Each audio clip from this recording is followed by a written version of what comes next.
오늘은 근사한 성도 두기고라고 하는 제목으로 말씀을 전하고자 합니다. 여러분들은 여러분 자신을 한마디로 표현한다면 뭐라고 표현하고 싶습니까?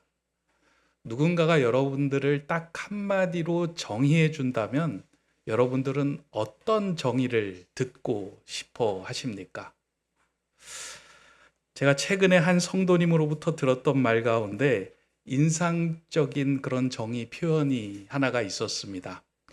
어떤 오해가 생겼는데 그 오해가 풀리고 난 후에 저를 찾아오시면서 그분이 저에게 이렇게 이야기하세요. 앞뒤가 똑같은 목사님, 이렇게 이야기하시더라고요. 그냥 그때는 이렇게 농담처럼 들었는데 앞뒤가 똑같다라고 하는 그 표현이 너무 기가 막히다라는 생각을 하였습니다. 앞에서는 거룩한 척 하는데 뒤로 돌아서 보면 거룩하지 않고 자신의 생각, 고집, 주장대로 하는 것. 그러니까 앞뒤가 다르다라고 하는 것은 참 불편한 이야기입니다.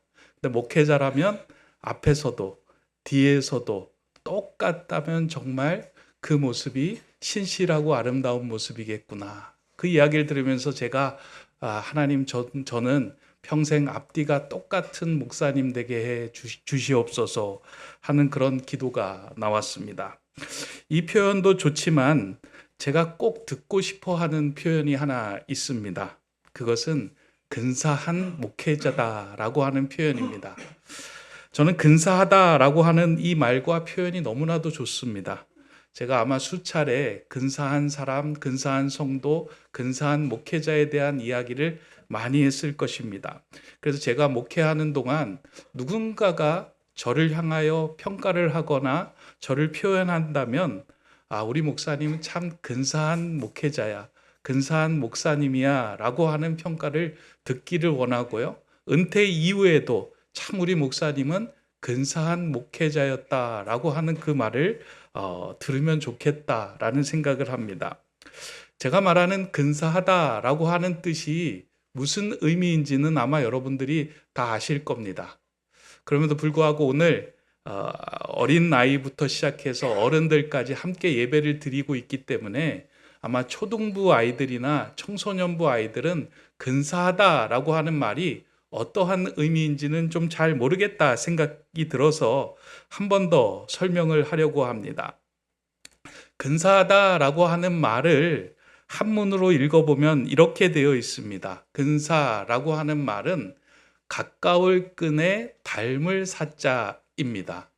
그래서 근사하다라고 하는 것은 외모가 뛰어난 것이 아니라 아주 가깝게 닮아 있는 것, 그것이 근사하다라고 하는 표현입니다. 누구를 가깝게 닮은 것이 근사한 모습일까? 아들이 아버지를 닮듯이 우리를 창조하신 하나님을 닮아갈 때 그 모습은 근사한 모습, 근사한 성도의 모습이 됩니다. 이 땅에 하나님의 모습으로 오신 예수님을 닮아가는 것, 그것이 근사해지는 겁니다. 하나님 우리를 창조하셨잖아요. 그래서 우리 안에 하나님의 영이 있고 우리 안에 예수 그리스도의 영이 있어요. 그래서 우리가 우리 안에 담겨져 있는 그 예수의 모습에 가깝게 닮아가는 것, 예수님처럼 말하고 생각하고 행동할 수 있도록 조금씩 닮아간다면 그 삶이 근사한 삶, 근사한 모습이 된다라는 것입니다. 성경은 성도들이 근사해지는 것에 대해서 참 관심이 많습니다. 그래서 우리가 지금까지 살펴보았던 에베소서에 보면 그 모습을 이러한 내용으로 기록해 주고 있습니다. 우리가 다 하나님의 아들을 믿는 것과 아는 일에 하나가 되어 온전한 사람을 이루어 그리스도의 장성한 분량이 충만한 데까지 이르리니 이는 우리가 어린아이가 되지 아니하여 사람의 속임수와 간사한 유혹에 빠져 온갖 교훈의 풍조에 밀려 요동하지 않게 하려 함이라. 오직 사랑 안에서 참된 것을 하여 범사에 그에게까지 자랄지라. 그는 머리니 곧 그리스도라. 그러니까 그리스도의 장성한 분량에까지 이르는 것, 범사에 그에게까지 자라는 것. 그래서 예수님을 조금씩 닮아가는 그 모습은 성도가 지향해야 하는 모습이며 근사한 삶을 살아가는 성도의 온전한 모습이 된다라는 말씀입니다. 여러분들 예수님 많이 닮고 싶죠? 아닌가요? 예수님을 어떻게 닮아갈 수 있을까? 그럼 예수님을 닮은 구체적인 모습은 어떠한 모습일까? 저희가 이제 에베소서의 말씀을 쭉 4장부터 6장까지 살펴보았는데요. 그 6장 마지막에 보니까 사도 바울은 근사한 사람 한 명을 지금 소개해 주고 있습니다. 어떠한 사람이 근사한 사람인지를 구체적으로 소개해 주고 있습니다. 바울이 지금 에베소 교회에 이 편지를 써서 보내면서 이 편지를 누구에게 맡기고 보낼까라는 고민을 했던 것 같아요. 그러면서 자신의 주변에서 가장 진실하고 믿을만하고 사람들이 그 편지를 들고 갔을 때 그 사람을 통해서 위로를 받을 만한 사람이 자신의 주변에 누구가 있을까 둘러보다가 사도 바울이 택하여 세운 사람이 오늘 본문에 나오는데 그 사람을 두기고다라고 이야기하고 있습니다. 그러니까 사도 바울이 옆에서 보기에 가장 예수님을 닮으려고 노력했던 사람 한 사람이 두기고였다라고 이야기하는 것입니다. 두기고라고 하는 이 이름을 아마 여러분들 처음 들어보신 분들이 있을 겁니다. 신앙생활하면서 야, 성경의 인물에 두기고라는 인물이 있었나라고 생각이 되는데요. 사실은 두기고라고 하는 인물은 여기에 딱 한 번 나오는 것이 아니라 사도행전에도 나오고 에베소서에도 나오고 골로새서에도 나옵니다. 모두 다 이 두기고에 대해서 칭찬과 존경을 아끼지 않는 표현으로 이 사람을 소개하고 있습니다. 그래서 저는 오늘 이 본문에 등장하는 두기고의 모습을 좀 구체적으로 살피면서 사도 바울이 어떠한 두기고의 모습을 보았기에 그가 근사한 사람이라고 생각하여 첨가하였을까? 그 세 가지를 좀 정리를 해 보았습니다. 그래서 본문에 소개하고 있는 이 두기고라고 하는 이 세 글자를 좀 이렇게 이용해서 지난주에 보니까 이제 삼행시 막 성탄 연극하다 보니까 뭐 하지연, 한지선 막 삼행시를 사용해 가지고 이렇게 표현을 하더라고요. 그러다 보니까 이제 그게 좀 머리에 기억에 남는 것 같은데 두기고라고 하는 이 첫 글자를 따서 근사한 사람의 모습은 어떠한 그 모습인가 이에 대해서 좀 정리를 해 보았습니다. 먼저 두기고의 두는 저는 두루두루 사랑을 받는 사람이다. 여러분들 한번 생각해 보세요. 두기고의 두라고 할 때 두기고는 두루두루 사랑을 받았던 사람이다. 이거 오늘 본문에 보면 이렇게 기록하고 있습니다. 나의 사정 곧 내가 무엇을 하는지 너희에게도 알리려 하노니 사랑을 받는 형제요 라고 두기고를 소개하고 있는 거예요. 두기고를 사랑을 받는 사람이다 라고 말할 수 있었던 이유는 사랑을 많이 받은 사람은 그에게서 사랑이 흘러나오는데 그 사랑을 바울이 경험했기 때문입니다. 사랑을 많이 받은 사람들의 특징은 조건 없이 사랑을 베풀며 살아갑니다. 그래서 사랑을 많이 받은 사람들 옆에 있으면요, 그냥 사랑이 흘러나가요. 그래서 그 사람을 볼 때 참 저 사람은 사랑을 많이 받고 자란 사람이구나 라는 생각이 들게 합니다. 사랑을 많이 받은 사람은 타인에 대한 신뢰와 공감의 능력이 커서 따뜻하고 포용적인 사람이 됩니다. 그리고 그 어떤 어려움과 상처를 받더라도 자기 치유의 능력이 있어서 다시 일어설 수 있게 됩니다. 사랑을 많이 받은 사람은 작은 일에도 감사하며 행복할 줄 압니다. 그래서 이렇게 사랑을 많이 받은 사람은 그 사랑을 주변의 사람들에게 흘려보내며 이 사랑을 선순환되도록 만드는 사람, 그 사람이 근사한 사람이 된다는 거예요. 예수님이 이 땅에 오셨죠. 그는 하나님의 사랑을 많이 받은 사람이에요. 그래서 그 안엔 사랑이 넘쳐났고 그 사랑을 우리에게 흘러보냈어요. 그래서 그 사랑이 선순환될 수 있도록 계속해서 그 사랑을 나누어 주며 살았습니다. 근사한 사람은 그 안에 자신 안에 들어온 그 사랑이 딱 막히게 하는 사람이 아니고요. 내 안에 하나님이 주신 사랑, 부모가 준 사랑, 공동체가 준 그 사랑이 막히는 것이 아니라 흘러보내서 다른 사람도 그 사랑을 받게 하는 사람이 근사한 사람입니다. 저는 우리 교회 공동체가 이 사랑의 선순환이 많이 이루어졌으면 좋겠습니다.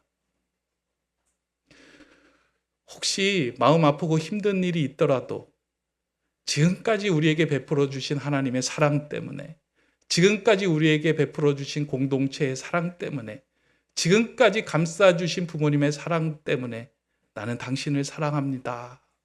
그러한 사랑이 흘러 넘칠 때 그 삶은 예수님을 닮아가는 근사한 모습이 된다는 거예요. 그래서 첫 번째는 두루두루 사랑을 받은 사람으로 살아가는 것. 두 번째는 두기고의 기는 기도하며 섬기는 일꾼이 된다라는 말입니다. 오늘 본문에 보면 나의 사정 곧 내가 무엇을 하는지 너에게도 알리려 하노니 사랑을 받은 형제여 주 안에서 진실한 일꾼인 두기고가 라고 표현하고 있어요. 주 안에서 진실한 일꾼이다라고 하는 것은 하나님과의 관계가 좋다라고 하는 의미입니다. 그러니까 하나님의 말씀을 신뢰하며 그 말씀으로 살아가고자 하는 사람은 진실된 사람입니다. 그러니까 진실하다라고 하는 것은요, 다른 것이 아니라 주님의 말씀을 신뢰하며 그 받은 말씀을 그대로 믿고 따르는 사람이 진실한 사람이에요. 그러니까 내 안에 있는 다른 필터를 거치는 것이 아니고요, 내 생각, 내 고집, 내 주장, 내 욕심을 걸쳐서 내가 원하는 것을 만들어내는 삶이 아니라 하나님의 말씀을 필터링하여 다른 것들이 들어올 때 그 말씀으로 필터링한 그 삶을 그대로 살아가는 삶이 진실한 삶이며 진실한 일꾼의 삶입니다. 근데 이 필터링이 어디로부터 시작이 되느냐? 주님의 마음이 어디로부터 들어오느냐? 다른 곳에서 들어오는 것이 아니고요, 주님 앞에 머물며 기도하는 삶을 통하여 우리의 마음이 필터링 되는 거예요. 그러니까 근사한 사람은 어떠한 사람이냐? 하루를 시작할 때 기도하며 살아가는 사람이 근사한 사람이에요. 여러분, 아침에 일어나서 이렇게 기도할 수 있다면 여러분 근사한 삶을 살아갈 수 있어요.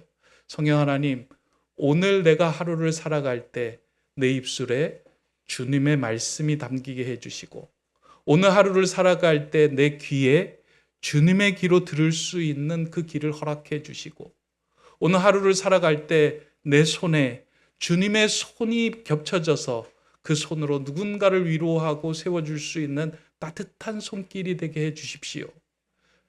그 마음으로 주님의 마음을 담고 주님의 말씀을 담고 누군가를 세워주고 일으켜주고 격려해주는 삶이 된다면 그 삶이 주 안에서 진실한 일꾼의 삶이 되며 근사한 성도의 삶이 된다는 겁니다. 근데 오늘 우리는 하루를 실패하는 경우들이 참 많이 있는데요, 자세히 들여다보면 아침에 기도하지 않고 무슨 일을 할 때 기도하지 않고 내 마음, 내 생각의 필터링 따라서 일을 할 때 그 삶은, 그리고 그 행동은 실패하거나 누군가를 힘겹게 하는 삶이 됩니다. 근사한 성도는 기도하며 그 말씀에 반응하는 삶이다. 이게 두 번째입니다. 마지막입니다. 마지막으로 두기고의 고는 고민을 들어주고 위로하는 사람이다 라는 겁니다. 오늘 본문 22절에 보면요, 우리의 사정을 알리고 또 너희 마음을 위로하기 위하여 내가 특별히 그를 너희에게 보내었노라. 그러니까 바울이 보낸 두기고, 에베소 교회에 보낸 그 두기고를 통해서 에베소 교회 성도들이 위로를 받게 된다라고 이야기하는 거예요. 아마 바울은 두기고를 통해서 많은 위로를 받았던 것 같아요. 감옥에 갇혀 있으면서 두기고가 옆에서 격려하고 위로하고 힘을 실어주는 그 모습을 보면서, 아, 이 사람은 정말 옆에 있어서 그냥 가만히 있는 것 그 존재만으로도 내게 위로가 되는 사람이구나. 이 사람이 편지를 들고 그 교회 공동체에 가서 그 말을 전해줬을 때 충분히 위로가 될 만한 사람이구나 라는 생각을 하였기에, 두기고가 너희들에게 갈 때 그 두기고는 너희를 위로해 줄 사람이다 라고 이야기를 합니다. 정말 근사한 성도는 곁에만 있어도 위로가 되는 사람입니다. 왜냐하면 그의 마음에 겸손과 온유의 마음이 담겨 있기 때문입니다. 예수님은 사람들 곁에 있었을 때 그 사람에게 위로와 용기를 주는 삶이 되셨습니다. 예수님의 마음을 우리 안에 담고 그분을 닮아갈 때 우리는 자연스럽게 누군가에게 위로가 된다는 거예요. 그런데 우리가 살아가다 보면 위로만 주는 삶이 아니라 누군가를 힘겹게 할 때가 있습니다. 그때 우리가 다시 한번 우리의 마음을 다스리며 정돈하며 주님, 오늘 내게 주님의 마음, 겸손과 온유의 마음을 허락하여 주시옵소서. 내가 누군가의 곁에 있을 때 내 삶과 내가 쉬고 있는 모든 숨들이 상대방에게 위로하는 삶과 숨이 되게 하여 주시옵소서. 그렇게 누군가에게 위로가 되는 삶이 된다면 그것은 근사한 사람의 삶이 됩니다. 누군가를 사랑하는 것은 나를 사랑하는 것이며 누군가를 위로한다는 것은 나를 위로하는 삶이 됩니다. 이웃을 사랑하라, 이웃에게 위로가 되라 라고 할 때 그 이웃을 사랑하는 것이 아니고요. 이웃을 사랑한다는 건 나를 사랑하는 일이에요. 잘 생각해 보세요, 여러분. 이웃을 사랑하는 삶을 살면 그 삶이 곧 나를 사랑하는 삶이 돼요. 이웃을 위로하는 삶을 살면 그 삶이 내게 위로가 돼요. 그래서 근사한 삶은요, 예수님 닮아서 근사한 삶은 누군가에게 위로가 되는 동시에 내가 위로를 얻는 삶이 되는 거예요. 저는 이 본문을 묵상하면서 바울이 두기고를 천거하는 이 모습이 여러분들 앞에 저를 소개하는 주님의 말씀이면 좋겠다 하는 생각이 막 이제 속에서 드는 거예요. 여러분들 앞에 이제 저를 이렇게 소개하면서 장승철 목사를 소개할게. 이 사람은 두루두루 사랑을 받은 형제야. 이 사람은 기도하며 주 안에서 섬기는 일꾼이야. 이 사람은 고민이 된 사람들에게 위로해 주는 사람이야. 이러한 평가, 이러한 그 천거를 받으면 얼마나 좋을까. 그 말씀을 생각하면서 주님, 제가 그러한 근사한 목회자, 근사한 성도가 되면 좋겠습니다. 오늘 우리 교회에 7분의 임직자들이 세워져요. 그 임직자를 세우면서 이분들을 천거하는 주님의 음성이 오늘 본문에 바울이 두기고를 천거한 이 말이면 너무 좋겠다. 이 사람은 두루두루 사랑을 받은 형제들입니다. 자매들입니다. 이 사람은 정말 주 안에서 진실되게 섬기는 일꾼들입니다. 이 사람은 고민된 사람들에게 다가가 위로해주는 위로의 사람들입니다. 그리고 오늘 예배하는 모든 성도님들이요, 주님께서 여러분들을 가정으로, 직장으로, 일터로, 그리고 교회로 보내시는 거예요. 그리고 그 자리에서 여러분들을 향하여 이렇게 천거하는 거예요. 이 사람은 두루두루 사랑을 받은 형제입니다. 자매입니다. 이 사람은 기도하며 섬기는 일꾼입니다.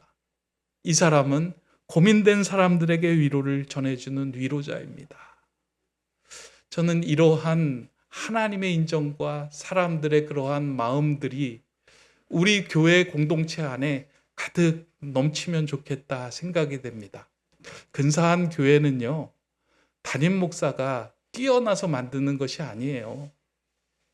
근사한 교회는 주님을 닮아가는 사람들이, 근사한 성도들이 점점 더 늘어나면 그 교회가 근사해지는 거예요. 오늘 이 자리가 여러분들의 삶 가운데 최고 믿음의 자리가 되지 않았으면 좋겠어요. 교회 학교 아이들을 보면 어렸을 때 교회 다니면서 너무 교회가 즐겁고 교회 사는 게 너무나도 재밌는 거예요. 근데 시간이 흐르면서 점점 더 주님과 멀어져요.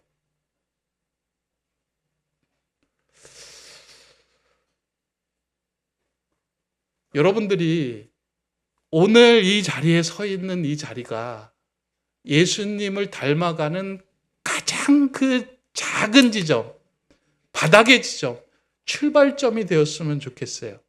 그래서 내년에는 후년에는, 5년 후에는, 10년 후에는 조금씩 더 내가 주님을 닮아가는구나. 내 안에 이와 같은 마음들이 채워지는구나.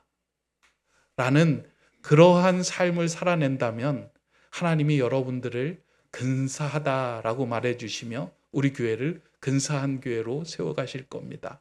오늘 임직자뿐만 아니라 이 자리에 참여한 모든 예배자들, 저와 여러분들이 내년에는 조금 5cm라도 주님을 닮아 성장하는 그 마음들이 넘쳐나기를 주님의 이름으로 축원합니다. 기도하겠습니다. 사랑의 하나님, 우리 높은 듯 세움 교회가 주님을 조금씩 닮아가는 근사한 교회가 되기를 소망합니다.